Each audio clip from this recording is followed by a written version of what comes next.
the 19th of December 1944. Verdun.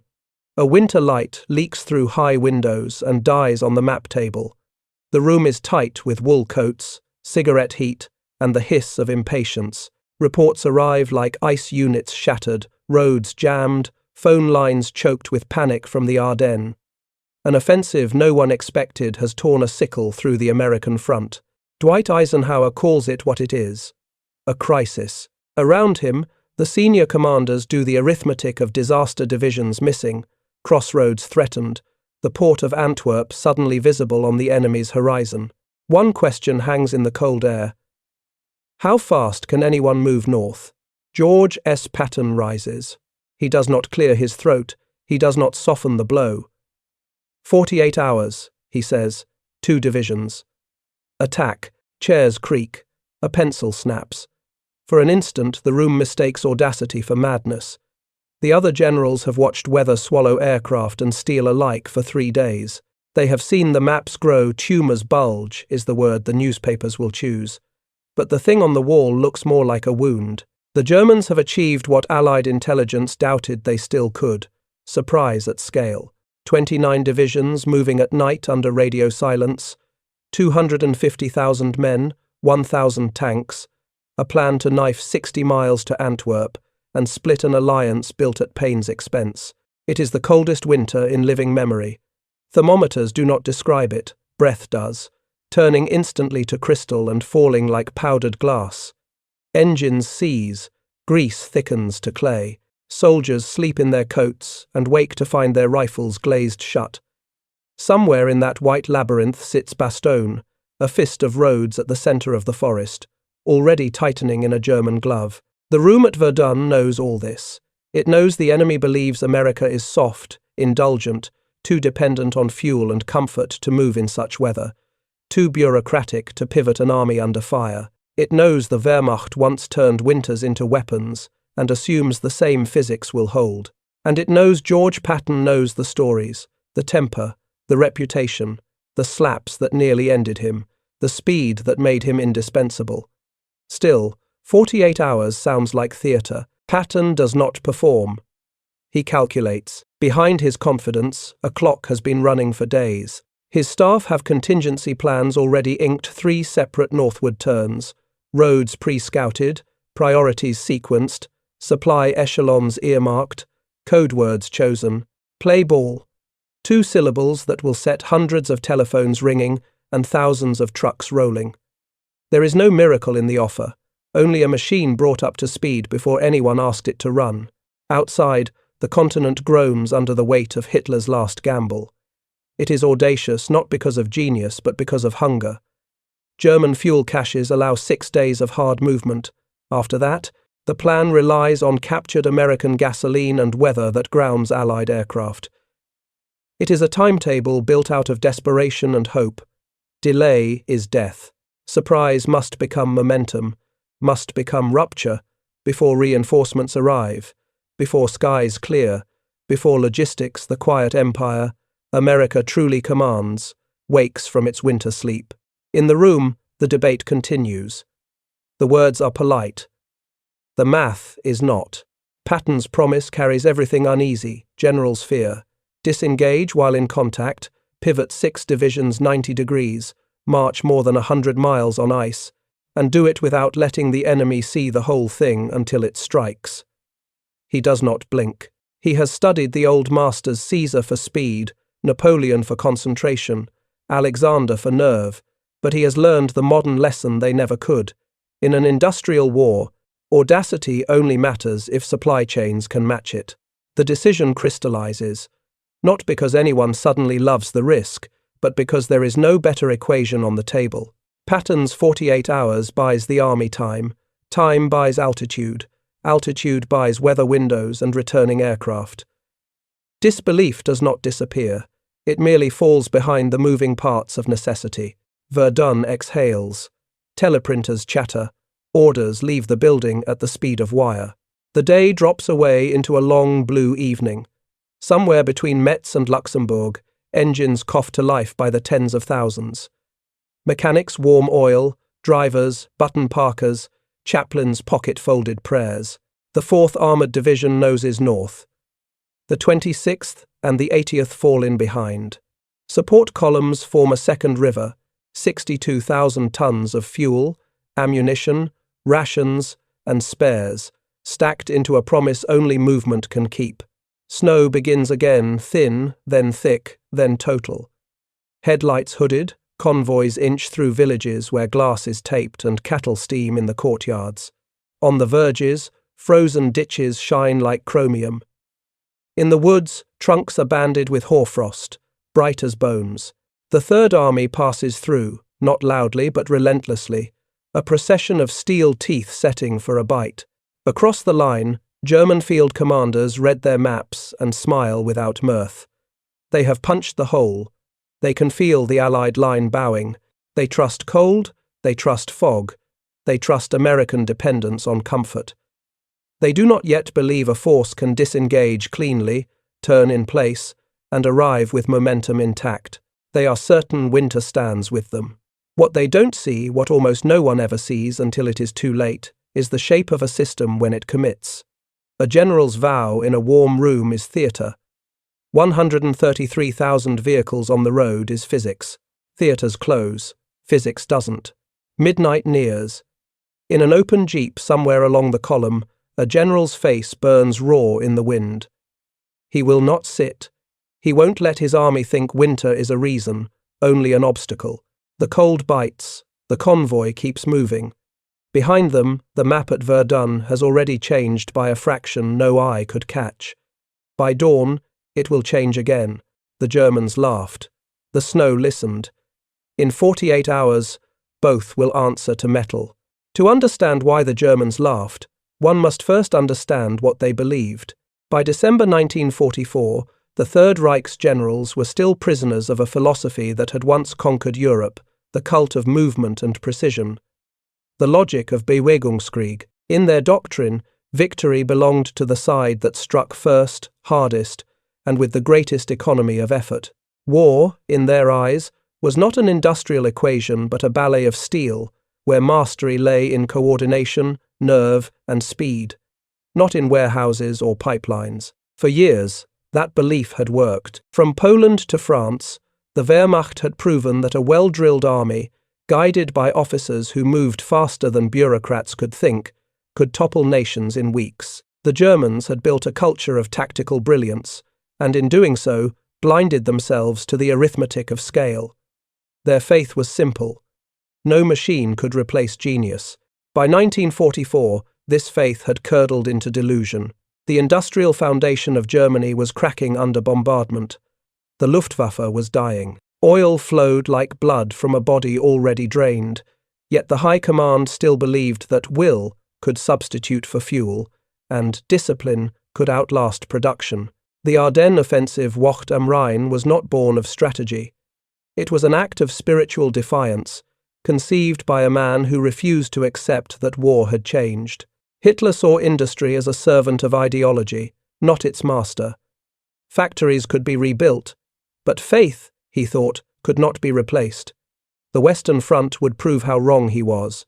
To the German command, the Americans were a paradox they did not respect. Rich but undisciplined, mechanized but soft. An army that moved on gasoline and convenience. They saw endless trucks, endless supplies, endless bureaucracy, and assumed that abundance had dulled its edge. Quantity without soul, they said in mess halls and briefings. When the snow came, it confirmed every prejudice. The German General Staff remembered Russia, the winter that had humbled them, yet also taught them how to weaponize cold. They watched as Allied airfields froze, as tank crews shivered in thin jackets, as the logistics that fed Patton's men ground to a crawl. To the German eye, winter was a natural ally, an invisible army that punished those who lived by machines. In Berlin, Hitler's planners called the offensive a blow that would change the war. In their maps, the Ardennes was not a forest but a corridor, a path to Antwerp, where they would split the British and Americans, forcing negotiation and halting the Allied advance into the Reich. They believed that surprise could replace strength, that one last demonstration of German willpower could reverse the tide of an industrial war already lost in the factories. They forgot that America did not worship victory. It manufactured it. Patton's Third Army, and the civilization it represented, operated on an alien logic. To the Germans, logistics was a burden. To the Americans, it was the war itself. Behind every tank, a chain of invisible engines extended across the ocean. Ships, cranes, trains, pipelines, refineries, men in overalls. Each movement on the battlefield was the visible tip of an industrial iceberg, an empire of function that stretched from Kansas to Calais. This was the logic of confidence that the Germans never understood. System over heroism. Patton's genius was not the violent flair of a Caesar, it was his ability to synchronize himself with the machine age. He trusted that if his orders were clear, the system would obey faster than any army in history could react. When he promised to attack in 48 hours, it wasn't bravado. It was an engineer's calculation of roads, trucks, rations, and weather. It was the belief that discipline was not about shouting orders, but about building mechanisms that could execute them without hesitation. Every division under his command was a modular organism. Fuel convoys moved like arteries, depots breathed like lungs, engineers functioned like nerves, rerouting power when the front shifted. Even prayer, that strange human gesture amid machinery, was part of the design. Patton had ordered his chaplain to write one for clear weather, not from superstition, but because he understood morale as a form of logistics, the management of belief. Meanwhile, in the German camp, faith was breaking down. Reports from the front told of teenagers in uniform, old men recalled from factories, horses pulling fuel drums because trucks were frozen or empty. The Reich was cannibalizing itself, yet inside the Führer's headquarters, the illusion persisted that courage could offset collapse, that fighting spirit was a substitute for steel. The Wehrmacht still fought with frightening skill. On paper, its armoured divisions in the Ardennes were formidable. Tigers, panthers, half-tracks. But these machines were the ghosts of a dying industry. Each tank that rolled forward consumed fuel that could not be replaced. Every kilometre gained was paid for with irretrievable energy. The Germans believed they were fighting soldiers. They were actually fighting systems. At Verdun, when Patton made his vow, the contrast between civilizations became absolute. Germany's faith was in men, America's was in organization. Hitler's armies moved like a sword, sharp but brittle. Patton's army moved like a machine, heavy, slow to turn, but unstoppable once in motion. The German staff believed that by punching through thin American lines, they could exploit confusion faster than their enemy could react. But America's reaction time was not human. It was industrial. Decisions traveled at the speed of telegraphs, trucks, and assembly lines, a pulse of steel, and will measured in logistics per minute. The same systems that built automobiles in Detroit now built mobility in Europe. The same logic that stacked warehouses in Chicago now organized the Red Ball Express, that unbroken line of trucks feeding the front with 24-hour precision. America had turned production into a doctrine, and Patton was its purest expression. He did not wait for opportunity. He created it through motion. By the time Hitler's generals laughed at his promise, Patton's machine was already awake. Fuel was being siphoned, rations rerouted, bridges reinforced. Mechanics wiped frost from carburetors. Radio operators rehearsed call signs. From the air, the roads of eastern France glowed like veins under the skin of night lines of headlights threading toward the front. The Germans believed they were still dictating the rhythm of war. In truth, they were about to be overrun not by soldiers, but by process. The industrial civilization they mocked, soft, wasteful, dependent, was about to show them that modern war no longer rewarded austerity or heroism. It rewarded those who could build momentum out of matter, coordination out of chaos, faith out of function. And somewhere ahead of the convoys, in an open jeep cutting through sleet, a general repeated the same phrase to every frozen soldier he passed. Keep moving. Because in the new age of war, movement itself was victory. The Germans believed they had achieved the impossible total surprise. To them, the Ardennes offensive was proof that the old gods of warfare still answered to nerve and timing. But beyond the white forests and ruined villages, An unseen force was already moving something no general in Berlin had accounted for. It wasn't a secret weapon. It wasn't even an army in the traditional sense. It was a system one so vast and synchronized that it could turn geography itself into a conveyor belt of war. When Eisenhower's orders reached Patton's headquarters, the machine came alive. Teleprinters rattled, switchboards hummed. The codes prepared days earlier snapped into execution. At 16 hours, a simple phrase, "play ball," was transmitted to every command post under Third Army control. Within minutes, 1,000,000 mechanical actions began, each small and unremarkable alone. Engines starting, maps unfolding, men tightening straps, mechanics heating oil over stoves, clerks updating manifests. No orchestra has ever played a symphony so vast.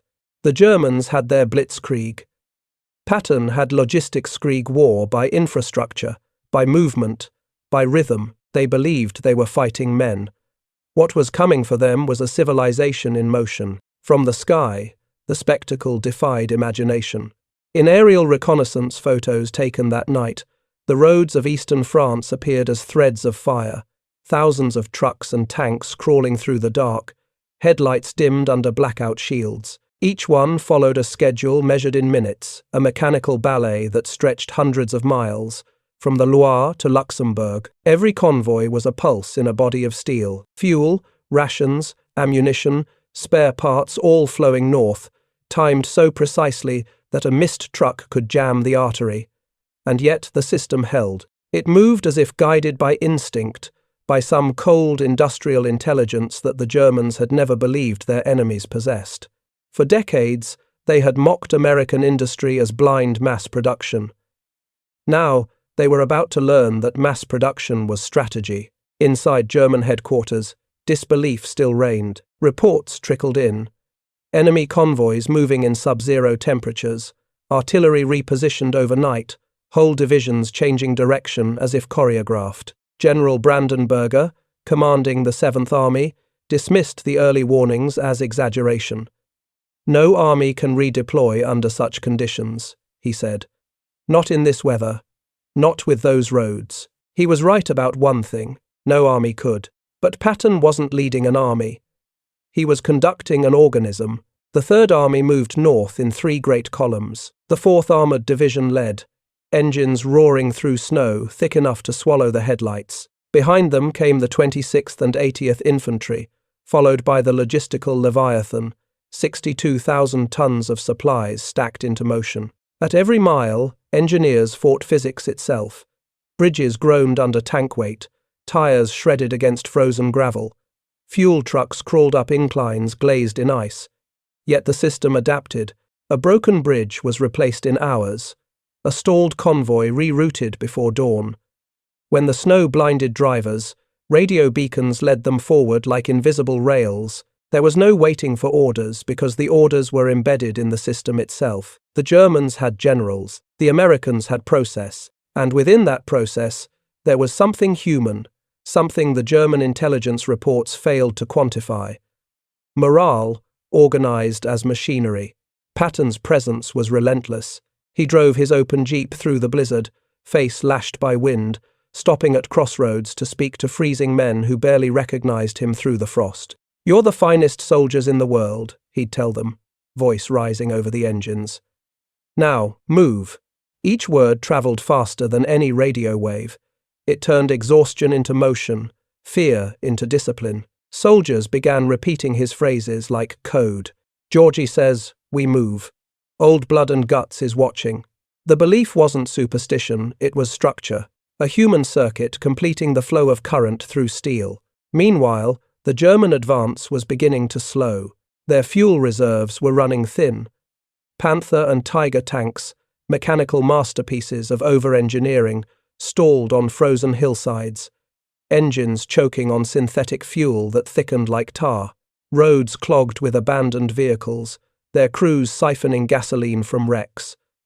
The Wehrmacht had mastered the art of attack, but not the science of continuity. They had bet on winter to cripple their enemy. Instead, the cold was consuming them. The paradox was brutal. The Germans had built superior machines, but lacked the infrastructure to sustain them. The Americans had built average machines, but a system that made them immortal. Patton's tanks didn't have to be the best. They only had to be there fueled, armed, and moving. By December 21st, the impossible had begun to happen. The first units of the Third Army were already engaging German positions south of Bastogne just 48 hours after Verdun. The laughter in German headquarters had stopped. Field officers stared at maps, realizing the scale of the American counterattack forming on their flank. Messages from the front grew frantic. Enemy armor approaching faster than expected. Movement under blizzard conditions unprecedented. No one in Berlin wanted to believe it, because to believe it was to admit that the age of the individual commander, the age of intuition and will, was over, that a new force had entered the war, one colder and more precise than courage. The organized intelligence of a mechanized civilization. As the Third Army pressed north, the sound of engines became the new hymn of the Western Front, a mechanical roar rolling through the valleys, echoing off frozen hills. The forest that had concealed the German assault now hid something else, the slow awakening of an empire of motion. And for the first time in the war, the Germans faced not just an enemy they could see, but a system they couldn't comprehend. The northward turn of the Third Army was not a maneuver. It was an act of orchestration, a continent-sized machine awakening under snow. No army in human history had moved like this, not Caesar's legions, not Napoleon's corps. They had fought wars of men. Patton was about to fight a war of systems. From above, the scene looked chaotic, endless columns of trucks, tanks, and guns snaking through white valleys. But within that chaos pulsed rhythm, a pattern invisible to the eye yet exact as clockwork. Every wheel turn, every shell, every ration was a note in a single industrial symphony, conducted by a civilization that had learned how to synchronize will with matter. The arteries of this machine began far behind the front, in warehouses that glowed through blizzards like furnaces. Clerks moved through aisles of steel crates, stamping manifests by lantern light.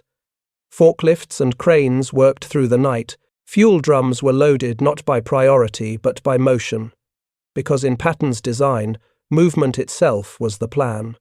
What could move, moved. What couldn't, was discarded. The law was simple. Momentum must not stop. Over 133,000 vehicles began to flow north.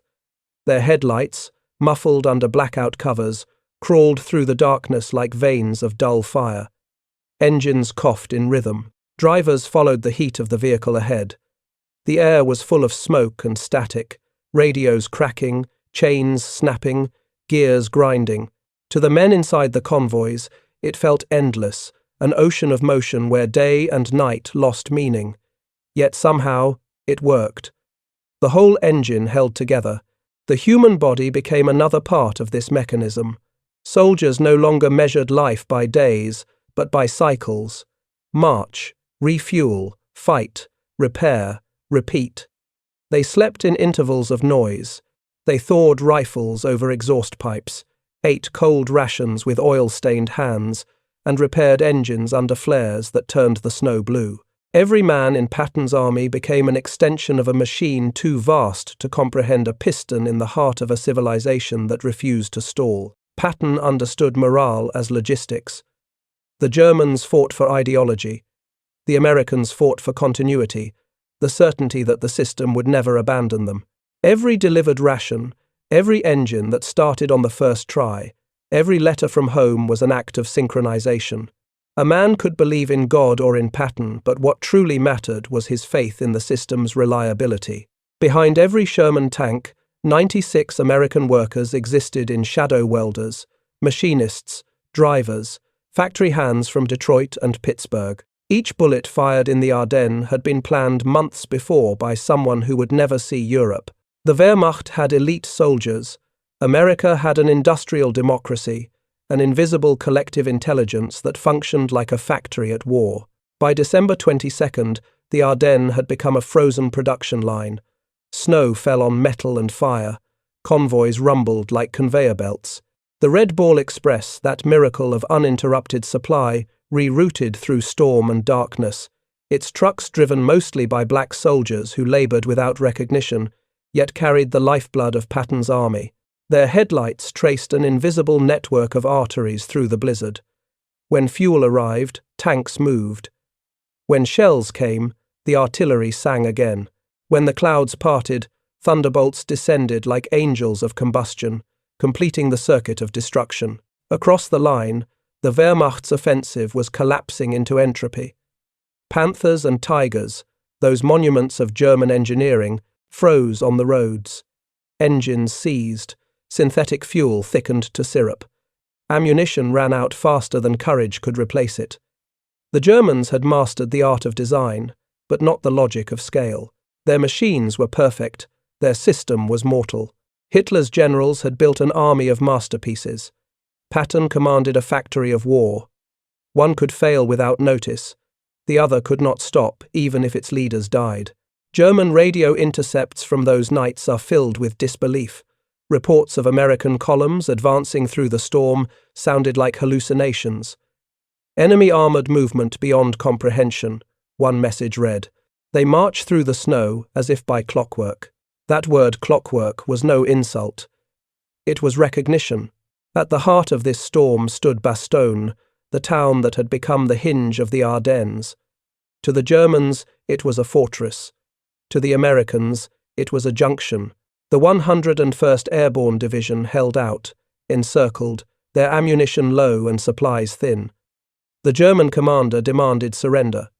Brigadier General McAuliffe replied with one word, nuts. It was more than defiance. It was a declaration that the system still functioned. Communications intact, morale unbroken. The arteries had not failed. When Patton's 4th Armoured Division reached Bastogne on December 26th, they didn't arrive as saviors. They arrived as repairmen of civilization. The corridor they cut through the siege was only 500 yards wide, but it reopened the flow of men, fuel, and command. The machine had reconnected itself. Nature tried to stop them. Temperatures plunged to -7 degrees Celsius. Frostbite chewed through fingers. Metal burned skin on contact. Men huddled around tank engines to survive. Yet the Third Army adapted like an organism designed for evolution. When parts froze, they were thawed. When fuel congealed, alcohol rations became antifreeze. When weapons jammed, fires were built under the barrels. Improvisation became an industrial art. The logic of American war distilled into survival. The Germans had trained for endurance. The Americans had trained for adaptation. Endurance ends. Adaptation doesn't. Every man became a mechanic. Every mechanic became a tactician. Every tactician became a node in a self-healing network. Patton didn't need to shout anymore. The system obeyed itself. By early January, the Ardennes had turned into an echo chamber of steel. The percussion of artillery, the drone of engines, the grind of treads over ice, it was no longer just noise. It was civilization speaking through machinery. To a German soldier crouched in the snow, that sound meant inevitability. It was the hum of an empire of systems, an industrial organism, enforcing its logic on a battlefield that no longer belonged to men. Patton watched it all from his jeep, wind cutting into his face like glass. He rarely spoke. When he did, it was in short phrases that felt more like switches than words. Keep them moving. Hit them again. No rest. He was no longer just leading soldiers. He was conducting the collision of two epochs, one ruled by intuition and the other by organization. To his staff, he said quietly, "Courage is discipline with purpose. The rest is machinery." And so the Third Army moved on, roaring north through a continent of ice and blood. Behind it, the snow bore witness a landscape turned assembly line, a winter turned furnace. The Germans had entered the Ardennes believing that will could defeat numbers. But Patton's system taught them the final law of modern war. No empire survives when its enemies have learned to weaponize organization itself. By the final week of December 1944, the German advance had frozen literally and spiritually. Their armor stood silent in the snow, entombed in white. What began as Hitler's last stroke of genius had become a procession of exhaustion and disbelief. The Ardennes, once their stage for a triumphant comeback, was now a graveyard of ambition. The Wehrmacht's command posts were choked with panic reports. Fuel convoys vanished. Roads disappeared beneath snowdrifts. Radios sputtered in static. Entire units were stranded without orders. The offensive that had been meant to split the Allied armies was now splitting itself apart. What the Germans couldn't see was that the American counterattack had already surrounded them not in geography, but in tempo. Patton's army didn't just move faster, it thought faster. The system had achieved consciousness. Every German officer who had once laughed at the idea of an American winter offensive now watched his maps bleed red arrows from the south. The names came fast: Neufchâteau, Bastogne, Arlon, Wiltz, each one a point of reversal. The Bulge that had swollen with pride was shrinking under the weight of machinery. General Günther Blumentritt would later write, "We regarded Patton extremely highly. His operations impressed us enormously because he conducted war in our own style. But it wasn't their style, it was evolution." Patton had taken the German philosophy of movement and stripped it of its romanticism. He removed the mysticism of Blitzkrieg and replaced it with the cold arithmetic of logistics. What had once been an art of instinct was now a science of coordination. In the snow, this difference became visible. The Tiger tank, masterpiece of steel and precision, needed hours to start, its engine coaxed like a dying heart. The American Sherman, crude and plain, roared to life in minutes. When the Tigers stalled, their crews abandoned them. When the Shermans broke, spare parts were waiting within hours. For the Germans, failure was fatal. For the Americans, it was routine. This was the collapse not of an army, but of a worldview. On the night of December 23rd, Patton's chaplain, Colonel James O'Neill, distributed the now famous weather prayer. "Grant us fair weather for battle." Soldiers tucked the cards into their jackets like talismans. The next morning, the skies cleared. Sunlight struck the snow like polished metal, and from that reflection came thunder. Allied aircraft swarmed into the blue P-47 Thunderbolts, Typhoons, and B-26 Marauders. Their contrails carved white scars across the heavens as they descended on German columns. What Hitler had counted on to save him, the storm had turned traitor. The snow he trusted to paralyze his enemies now betrayed his own. Columns of German armor burned along the roads, black smoke rising through the same sky that had hidden them days earlier. From the air, the Ardennes resembled an industrial autopsy, steel torn open, convoys shredded, fields cratered in geometric precision. Every explosion was another line erased from the German plan. Every bomb a punctuation mark in the death of Blitzkrieg. Patton's forces drove through the chaos without pause. His tanks advanced under the cover of that storm of fire, the ground trembling beneath treads and engines. Orders moved like electricity through the command net. Where others hesitated, Patton accelerated. Every mile gained fed the machine's momentum. At Bastogne, the 4th Armoured Division broke through on December 26th. Lieutenant Charles Bogg's 37th Tank Battalion burst into the town, engines howling, guns blazing. The men of the 101st Airborne, starving, frozen, surrounded, heard the sound of diesel and wept. In that moment, the myth of German supremacy died quietly under the tracks of a Sherman tank. The Reich's last offensive had become its funeral procession. From that point forward, Patton no longer fought an enemy. He dismantled one. His pincer tightened from the south, while British and American forces closed from the north. The Bulge that had terrified Allied headquarters 3 weeks before now imploded into chaos. German divisions that had once rolled with precision now retreated in disorder. Commanders abandoned their vehicles to escape through the forest. By mid-January, the once proud spearhead had dissolved into columns of exhausted men trudging through the snow, teenagers, old soldiers, conscripts. Their faces were grey, their rifles slung uselessly, their uniforms in tatters. The myth of the invincible German army was vanishing into the white silence of the Ardennes. The statistics told the story better than propaganda ever could. Over 100,000 German casualties, 700 tanks destroyed, 1,600 aircraft lost. The Wehrmacht had spent the last of its reserves. What survived would never recover. But the deeper casualty was invisible. The death of faith. Hitler's generals, once proud apostles of precision and will, now realized they had been fighting the wrong kind of war. They had believed in genius, in command brilliance, in the individual's ability to bend chaos through sheer will. But the modern battlefield no longer rewarded genius. It rewarded organization. The Americans had turned warfare into an equation, and Patton had solved it. As the snow thawed, German officers began to confess what they'd seen. "Against Patton," wrote one, "we were not fighting a general, but an institution."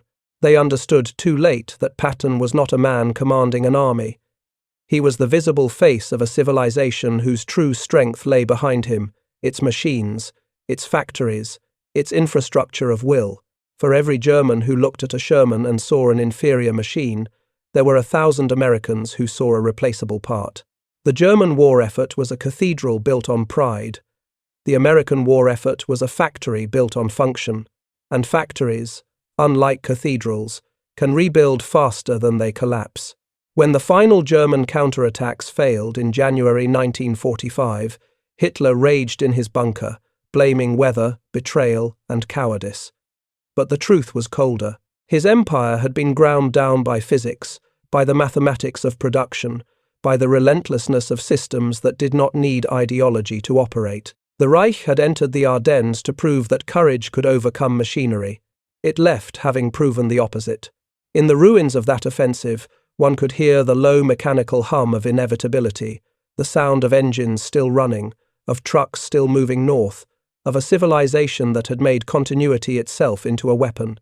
The Germans had laughed at Patton's madness. Now they were listening to the rhythm of their own defeat. The Battle of the Bulge was more than a turning point in the war. It was the moment when the philosophy of warfare itself changed. In the Ardennes, amid ice and blood, humanity crossed a threshold from courage to coordination, from genius to system, from faith in men to faith in machines. Patton, the supposed madman, had become the prophet of that new age. He didn't merely win a battle, he revealed what kind of civilization would inherit the earth. Germany entered the war believing that victory was an art. Its officers were educated to think like chess players, each division a piece, each battle a test of intellect and nerve. Precision, bravery, and speed were divine virtues. Their wars were extensions of personality, waged by the brilliance of generals and the obedience of men. But the industrial world no longer obeyed that logic. Machines could replace talent. Organization could outlast genius. The Americans had built a system so vast, so disciplined, that it rendered individuality irrelevant. Their army did not require a Napoleon. It required a network, and that network could think, move, and adapt faster than any single mind. Patton understood this better than anyone. His aggression was not madness. It was the natural expression of a system that rewarded movement. His attack always doctrine was not reckless impulse. It was the rhythm of a civilization that had made acceleration its religion.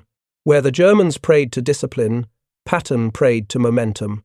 And momentum was a divine force in the modern age. In the German mind, America had always seemed vulgar, a land of mass production and mechanical abundance, a nation without culture or refinement. But industrial civilization was not about refinement, it was about survival through efficiency. What the Germans called weakness, dependence on machines, comfort, quantity, was, in truth, the foundation of a new kind of power. Power by process. When the Third Army moved north, it wasn't a triumph of bravery over fear, it was the triumph of systems over entropy. Every truck, every pipeline, every field depot was a neuron in a collective intelligence. The American soldier no longer fought alone. He was carried forward by an entire civilization that had learned how to convert metal, oil, and organization into force. The Germans never stood a chance, because they were still fighting history, while America was fighting physics. The collapse of the Wehrmacht was not just military. It was philosophical. It exposed the failure of a world that worshipped hierarchy and charisma in an age that demanded networks and flow. Hitler believed that destiny was written by men of will. Patton proved that in the modern world, destiny is written by the systems men create. War had once been a contest of courage. Now it was a test of civilization's capacity to organize. The German soldier could endure hunger, cold, and fear longer than anyone. But endurance is static. Organization is kinetic. The former resists, the latter evolves. The true weapon of the 20th century was not the tank or the bomb. It was structure, the invisible architecture of production and communication that could keep an army moving when others froze. Patton's triumph was not in killing Germans. It was in demonstrating that industrial coordination is a moral force, cold, impersonal, but more reliable than inspiration. After Bastogne, the war in Europe no longer felt like a struggle between nations, but between time periods. One side still believed in the heroic man, the other had given itself to the machine. America's victory was not inevitable because it was righteous, but because it was systematic. And in the age of steel and circuitry, systems outlive empires. The Red Ball Express would evolve into global logistics. The temporary pipelines under the channel would become blueprints for international energy networks. The war that began as slaughter would end as infrastructure. From Patton's convoys, one could trace the outline of the modern world, the highways, the supply chains, the digital webs that now define civilization. The same logic that turned frozen roads into arteries of victory would later power economies, corporations, and entire nations. The lesson of the Ardennes was not just military, it was existential. Those who master systems master destiny. Patton himself never lived to see the world he had foreshadowed. He died months after the war, his jeep crushed in a freak collision, the irony too sharp to ignore. The man who had moved armies like clockwork was destroyed by a random malfunction, as if the universe itself was reminding him that even the greatest machine cannot control chance. But his legacy endured, not in memorials or monuments, but in design. The modern army, the global supply network, the military-industrial complex, all bear his ghost. Every satellite-guided convoy, every data-driven strike, every doctrine of rapid dominance is a descendant of that moment in Verdun when one man said, 48 hours. The world has never slowed down since. In the end, the Ardennes was not about snow or tanks or victory. It was about the birth of the mechanized conscience, a revelation that progress, once unleashed, could no longer be bound by emotion or faith. The Germans fought to defend the past, the Americans fought as agents of the future, and the future won. Patton once said, "Wars may be fought with weapons, but they are won by men." He was wrong in the way only visionaries can be, because even as he said it, he was proving the opposite. Wars are won by systems that understand men, not by men who think they can outsmart systems. In the winter of 1944, the last romantic war ended, and in the silence that followed, one truth remained. Civilization's ultimate weapon is organization, the will of machines made manifest through human discipline. January 1945. The Ardennes lay silent. What had once been a forest of thunder was now a cemetery of engines. Tanks rested in snow like extinct beasts, their hulls half buried, their steel cooled to the color of ash. The roads that once pulsed with convoys had hardened into glass under the frost. The only sound was the slow drip of thawing metal, a metronome marking the end of a campaign and the beginning of a new kind of world. Patton's columns rolled east in formation, the tracks carving black seams through the snow. The Third Army did not cheer. There was no triumph in their faces, only the stillness of exhaustion. They had seen the system work, and it had worked too well. The Germans had not been crushed by hatred or heroism, but by something colder, inevitability. In one small Belgian town, an abandoned Tiger tank stood at an intersection, its gun still aimed west. Children climbed over it, their laughter echoing in the turret. To them it was a monument. To history, it was a fossil, the last roar of a civilization that had believed perfection could save it. In Bastogne, American engineers cleared the wreckage from the roads. Bulldozers pushed aside burned trucks, the air reeking of diesel and thawing flesh. Soldiers repaired bridges, replaced signposts, reconnected telegraph lines. The machine was rebuilding itself, indifferent to victory, indifferent to grief. War had ended in one theatre, only to prepare for another. Somewhere in Luxembourg, Patton dictated a letter to his wife. His hand trembled slightly from cold, but the words were precise. "Destiny sent for me in a hurry when things got tight," he wrote. "Perhaps God saved me for this effort." He did not mention the dead, nor the cold, nor the laughter that had begun this campaign. For him, it was never about revenge.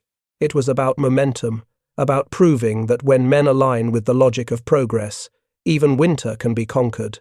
The Germans would later call it the last battle worth fighting. They were right, though not in the way they meant. It was the final battle fought by the old world, the world of intuition, of pride, of generals drawing lines on maps with their own hands. The war that followed would no longer belong to such men.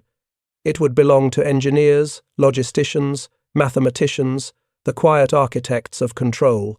The Ardennes did not just destroy the German army. It ended the idea that war was human.